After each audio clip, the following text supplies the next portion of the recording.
Ka te tiwi I kuru tohi tā mātou manu kāewa a Heta Gardner I te rangi ki ngā huarahi o Tāmaki Makaurau I te rangi nei ki te whakaemi I ngā whakaaro o te iwi Māori. For a start, they shouldn't have been doing it. Yeah. So, I reckon if they're going to be victimising people, they got to pay for it. Kia ora nei whakaaro he pai ake mehe mea ka tangotia tētahi I a rātou kia haere atu.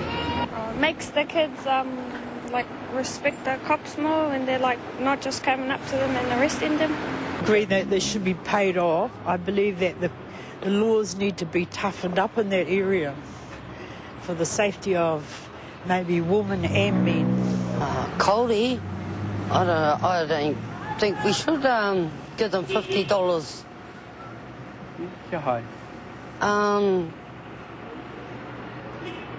Because if that's the case, we should backdate it from when we first had our victims.